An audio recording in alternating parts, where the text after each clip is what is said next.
Încrederea în montură face diferența. Fără ea, fiecare drill e doar o loterie. Montura care îți oferă o prezentare impecabilă pe substrat, elegantă și robustă, agresivă și irezistibilă, chiar și pentru cei mai experimentați crapi. Descoperă montura mea preferată. Salutare tuturor! Astăzi vreau să vă vorbesc despre montura mea preferată. Mai exact, plumb pierdut, iar rigul este unul rigid, iar firul de păr este moale din textil, un combi rig. Este montura pe care eu o folosesc de cele mai multe ori în partidele mele de pescuit, mai exact pescuitul crapului la Boilers Classic. Aceasta este montura care de-a lungul timpului mi-a adus cele mai bune rezultate. Chiar și recordul meu personal, un crap sărit de 20 de kilograme. Rămâneți până la sfârșit să vedeți fiecare detaliu al acestei monturi. Pentru a realiza montura avem nevoie de o bucată de fir textil moale, la care îi facem o buclă în capătul lui. Pe cârlig se poate folosi începând de la oaftere, bile solubile, boile surtari, snowmene, indiferent de dorința fiecăruia. Bucățica de varniș de ghidaj care este de nelipsit și de la această montură, oferându-mi avantaje foarte mari, precum v-am spus și în videoclipurile din celelalte monturi prezentate. Cârligul îmi place să folosesc unul de tip wide gape pentru că are deschiderea mai mare și, spun eu, înțeapă peștele mult mai bine. Poziționăm varnișul pe tija cârligului, care întotdeauna este la curbura cârligului. Reglăm lungimea firului de păr, care de cele mai multe ori este între o jumătate de centimetru și 1 centimetru, o distanță puțin mai lungă. Apoi introducem capătul textilului prin ochetul cârligului și matisăm pe tija cârligului de 3-4 ori. Acum avem nevoie de un fir rigid, care de cele mai multe ori este amnezia, și asta pentru că este un fir care nu are memorie. Ce înseamnă asta? După cum puteți vedea, în momentul de față este cu bucle, iar dacă tragem foarte bine de fir,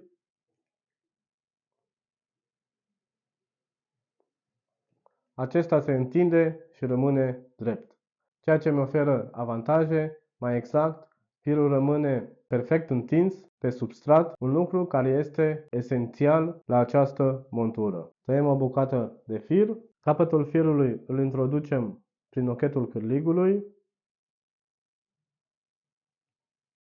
apoi matisăm de 5-6 ori.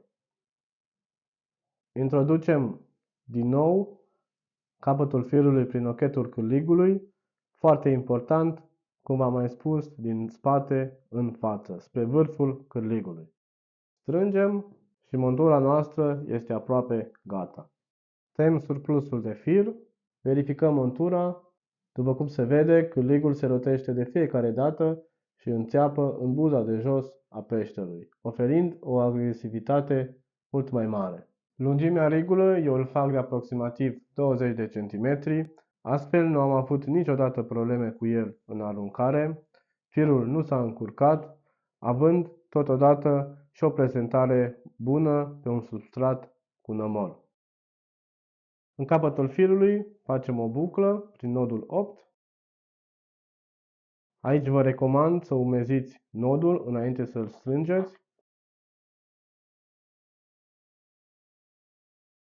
Tăiem firul și astfel am obținut rigul nostru, care este un fir rigid, oferând o agresivitate mult mai mare, în același timp o protecție în aruncare, acesta neîncurcându-se în restul monturii, iar firul de păr, care este din textil, moale, oferă momelii o libertate de mișcare, care este un aspect foarte important la această montură. Restul monturii este una simplă, o bucată de litcor pe care am atașat în capătul lui o agrafă rapidă. Pe litcor atașăm kitul pentru plumb pierdut, mai întâi conul, apoi manșonul de protecție.